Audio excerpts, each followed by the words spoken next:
ओम शांति। 23 मार्च 2024 की साकार मुरली है। बाबा कहते, मीठे बच्चे, जैसे बाप और दादा दोनों ही निरहंकारी है, निष्काम सेवा करते, अपने लिए कोई लोभ नहीं है, ऐसे तुम बच्चे भी बाप समान बनो। प्रश्न: गरीब निवाज बाप गरीब बच्चों की तकदीर किस आधार पर ऊंच बनाते हैं? उत्तर: बाबा कहते, बच्चे घर में रहते सब कुछ संभालते, सदा बुद्धि से यही समझो कि ये सब कुछ बाबा का है। ट्रस्टी होकर रहो तो तकदीर ऊंची बन जाएगी। इसमें बहुत सच्चाई चाहिए। पूरा निश्चय हो तो जैसे यज्ञ से पालना होती रहेगी। घर में ट्रस्टी हो, शिव बाबा के भंडारे से खाते हैं, बाबा को सब सच बतलाना पड़े। ओम शांति। भक्ति मार्ग के सत्संगों से ये ज्ञान मार्ग का सत्संग विचित्र है। तुमको भक्ति का अनुभव तो है, जानते हो अनेकानेक साधु संत भक्ति मार्ग के शास्त्र आदि सुनाते हैं। यहाँ तो बिल्कुल ही उनसे अलग है। यहाँ तुम किसके सामने बैठे हो? बाबा पूछ रहे, तुम बच्चे किसके सामने बैठे हो? डबल बाप और माँ। वहां तो ऐसे नहीं है।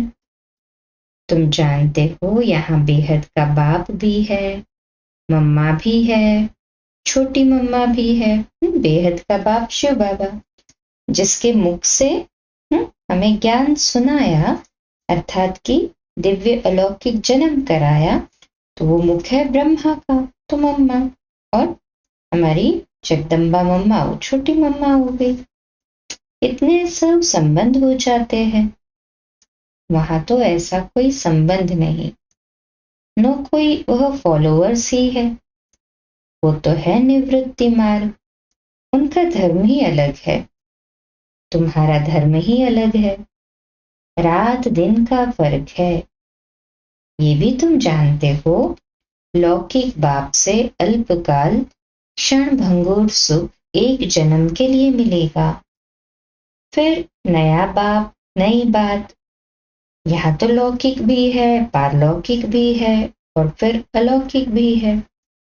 लौकिक से भी वर्षा मिलता है और पारलौकिक से भी वर्षा मिलता है। बाकी ये अलौकिक बाप है वंडरफुल, इनसे कोई वर्षा नहीं मिलता है। हाँ, इनके द्वारा शिव बाबा वर्षा देते हैं, ब्रह्मा बाबा के द्वारा। इसलिए उस पारलौकिक बाप को बहुत याद करते हैं, लौकिक को भी याद करते हैं।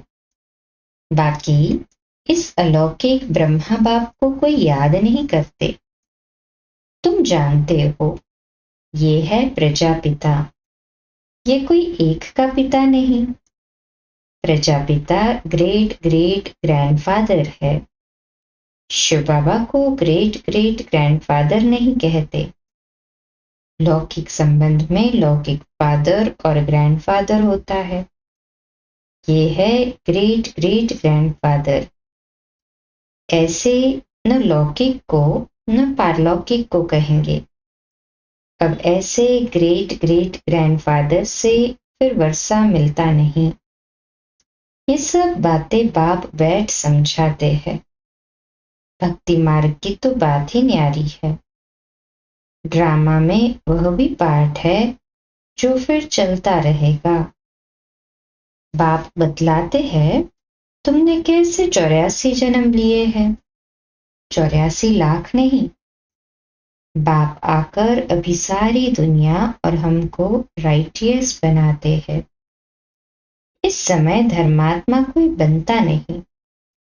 पुण्य आत्माओं की दुनिया ही दूसरी है। जहां पाप आत्माएं रहती है, वहां पुण्य आत्माएं नहीं रहती। यहाँ पाप आत्माओं को ही दान पुण्य करती है। पुण्य आत्माओं की दुनिया में दान पुण्य आदि करने की दरकार ही नहीं रहती। वहां ये ज्ञान रहता ही नहीं कि हमने संगम पर 21 जन्मों का वर्षा लिया है। नहीं, ये ज्ञान यहाँ बेहद के बाप से तुमको ही मिलता है, जिससे 21 जन्मों के लिए सदा सुख, हेल्थ, वेल्थ सब मिल जाता है। वहां तुम्हारी आयु बड़ी होती है। नाम ही है अमरपुरी। कहते हैं शंकर ने पार्वती को कथा सुनाई। सूक्ष्म वतन में तो ये बातें होती नहीं, सो भी अमर कथा एक को थोड़ी सुनाई जाती है। ये है भक्ति मार्ग की बातें, जिस पर अभी तक खड़े हैं। सबसे बड़ा गपोड़ा है ईश्वर को सर्वव्यापी कहना। ये डिफेम करते हैं।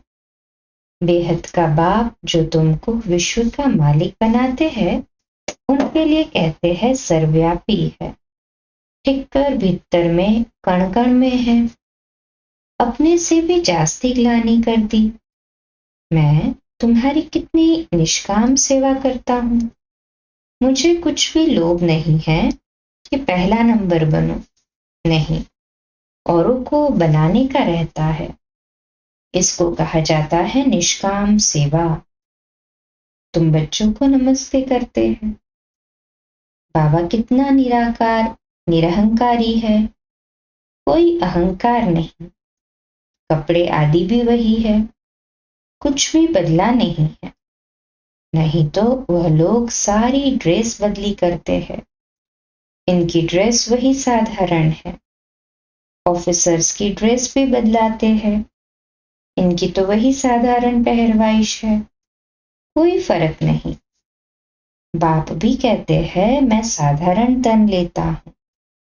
वह भी कौन सा? जो खुद ही अपने जन्मों को नहीं जानता कि हम कितने पुनर्जन्म लेते हैं। वह तो 84 लाख कह देते हैं। सुनी सुनाई बातें हैं। इससे फायदा कुछ नहीं। डराते हैं। ऐसा काम किया तो गधा, कुत्ता आदि बनेंगे। गाय का पूंछ पकड़ने से तर जाएंगे। अब गाय कहां से आई? स्वर्ग की गायें ही अलग होती है। वहां की गायें बहुत फर्स्ट क्लास होती है। जैसे तुम 100% संपूर्ण, तो गाय भी ऐसी फर्स्ट क्लास होती है। श्री कृष्ण कोई गौ नहीं चराते हैं। उनको क्या पड़ी है? ये वहां की ब्यूटी दिखाते हैं। बाकी ऐसे नहीं कि श्री कृष्ण ने कोई गौएं पाली है। श्री कृष्ण को ग्वाला बना दिया है। कहाँ सर्वगुण संपन्न सत्युग का फर्स्ट प्रिंस और कहाँ ग्वाला। कुछ भी समझते नहीं है, क्योंकि देवता धर्म तो अब है नहीं। ये एक ही धर्म है जो प्रायलोप हो जाता है। ये बातें कोई शास्त्रों में नहीं है। बाप कहते हैं ये ज्ञान मैं तुम बच्चों को देता हूं, विश्व का मालिक बनाने के लिए। मालिक बन गए फिर ज्ञान की दरकार नहीं। ज्ञान हमेशा अज्ञानियों को दिया जाता है। गायन है ज्ञान सूर्य प्रगटा, अज्ञान अंधेर विनाश। अभी बच्चे जानते हैं सारी दुनिया अंधियारे में है। कितने ढेर सत्संग है। ये कोई भक्ति मार्ग नहीं है। ये है सदगति मार्ग। एक बाप ही सदगति करता है। तुमने भक्ति मार्ग में पुकारा है कि आप आएंगे तो हम आपके ही बनेंगे। आप बिगर दूसरा न कोई, क्योंकि आप ही ज्ञान का सागर, सुख का सागर, पवित्रता का सागर, संपत्ति का सागर हो। संपत्ति भी देते हैं। कितना मालामाल कर देते हैं। तुम जानते हो हम शिव बाबा से 21 जन्मों के लिए झोली भरने आए हैं, अर्थात नर से नारायण बनते हैं। भक्ति मार्ग में कथाएं तो बहुत सुनी। सीढ़ी नीचे उतरते ही आए। चढ़ती कला कोई की हो न सके। कल्प की आयु भी कितनी लंबी चौड़ी कर देते हैं। ड्रामा के ड्यूरेशन को लाखों वर्ष कह देते हैं। अब तुमको पता पड़ा है कल्प है ही 5000 वर्ष का, मैक्सिमम है 84 जन्म और मिनिमम है 1 जन्म। पीछे आते रहते हैं। निराकारी झाड़ है ना। फिर नंबरवार आते हैं पाठ बजाने। असल में तो हम निराकारी झाड़ के हैं। फिर वहां से यहाँ आते हैं पाठ बजाने। वहां सब पवित्र रहते हैं, परंतु पाठ सबका अलग अलग है। ये बुद्धि में रखो। झाड़ भी बुद्धि में रखो। सतयुग से कलयुग अंत तक ये बाप ही बताते हैं। पूरे कल्प का रहस्य डिटेल में हिस्ट्री ज्योग्राफी ये तो केवल एक शिव बाबा ही बताते हैं। कहे हाँ जी बाबा, ये कोई मनुष्य नहीं बताते, दादा अर्थात ब्रह्मा बाबा नहीं बताते। एक ही सतगुरु है जो सर्व की सदगति करते हैं। बाकी तो सब गुरु है भक्ति मार्ग के। कितने कर्मकांड करते हैं। भक्ति मार्ग का शो कितना है। ये ऋण्य का पानी अर्थात मृग तृष्णा है। इसमें ऐसे फंसे हैं जो कोई निकालने जाते हैं तो खुद ही फंस जाते हैं। ये भी ड्रामा की नोंद है, कोई नई बात नहीं। तुम्हारा सेकंड सेकंड जो पास होता है सारा ड्रामा बना हुआ है। तुम जानते हो अब हम बेहद के बाप से, राजयोग से, नर से नारायण विश्व का मालिक बनते हैं। तुम बच्चों को ये नशा रहना चाहिए। बेहद का बाप 5000 वर्ष के बाद भारत में ही आते हैं। वह शांति का सागर, सुख का सागर है। ये महिमा पारलौकिक बाप की ही है। तुम जानते हो ये महिमा बिल्कुल ठीक है। सब कुछ एक से मिलता है। वही दुख हरता सुख करता है जिसके सामने तुम बैठे हो। तुम अपने सेंटर पर बैठे होंगे तो कहाँ योग लगाएंगे। बुद्धि में आएगा शिव बाबा मधुबन में है, उनको ही याद करते हो। शिव बाबा खुद कहते हैं मैंने साधारण बूढ़े तन में प्रवेश किया है, फिर से भारत को स्वर्ग बनाने। मैं ड्रामा के बंधन में बांधा हुआ हूं। तुम मेरी कितनी ग्लानि करते हो। मैं तुमको पूजनीय बनाता हूं। कल की बात है। ब्रह्मा का बेहद का दिन और बेहद की रात है, तो पिछला कल माना कल की बात। तुम कितनी पूजा करते थे। तुमको अपना राज्य भाग्य दिया, सब गवा दिया। अब फिर तुमको विश्व का मालिक बनाता। कब किसकी बुद्धि में नहीं बैठेगा। ये है दैवी गुण वाले देवताएं। है तो मनुष्य, कोई 80-100 फुट लंबे तो नहीं है वो देवी देवताएं। ऐसे तो नहीं कि उन्हों की आयु बड़ी है इसलिए छत जितने बड़े होंगे। कलयुग में तुम्हारी आयु कम हो जाती है।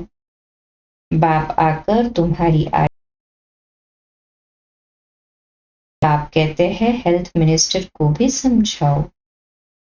बोलो हम आपको ऐसी युक्ति बताएं जो कभी बीमार नहीं होना पड़े। भगवान वाच अपने को आत्मा समझ माम एकम याद करो तो तुम पतित से पावन एवर हेल्दी बन जाएंगे।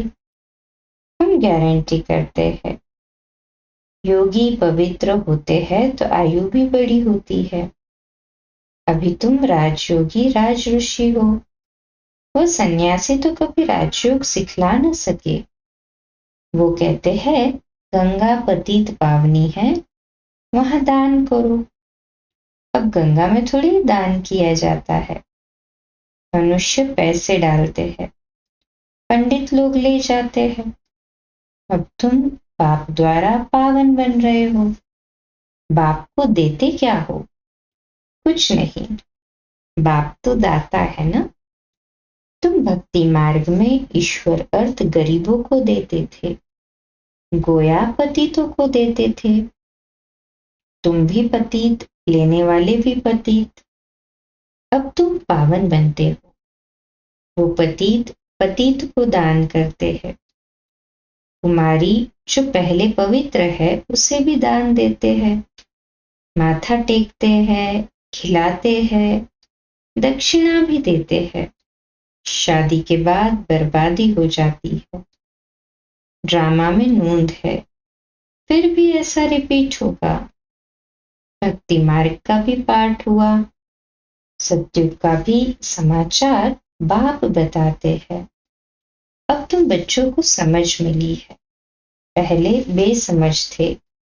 शास्त्रों में तो है भक्ति मार्ग की बातें, उनसे मेरे को कोई पाते नहीं।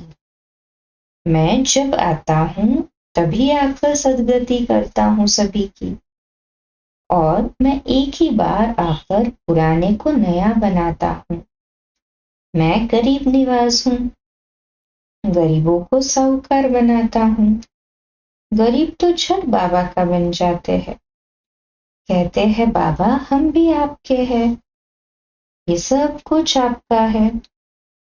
बाप कहते हैं ट्रस्टी होकर रहो, बुद्धि से समझो ये हमारा नहीं है, बाप का है।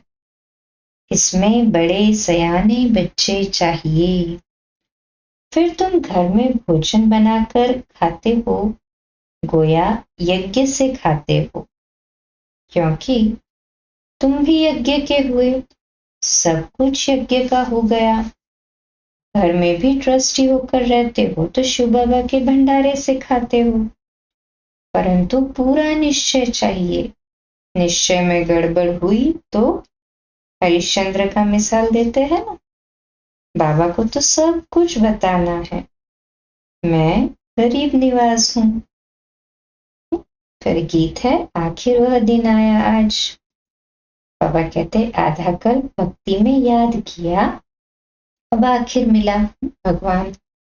अभी ज्ञान जिंदाबाद होना है, सतयुग जरूर आना है। बीच में है संगम, जिसमें तुम उत्तम ते उत्तम पुरुष बनते हो। तुम पवित्र प्रवृत्ति मार्ग वाले थे, फिर 84 जन्म के बाद अपवित्र बनते हो। फिर पवित्र बनना है। कल पहले भी तुम ऐसे ही बने थे। कल पहले जिसने जितना पुरुषार्थ किया है वह करेंगे, अपना वर्षा लेंगे। साक्षी हो देखते हैं। बाप कहते हैं तुम मैसेंजर हो, और तो कोई मैसेंजर पैगंबर होते नहीं। सतयुग सदगति करने वाला एक है।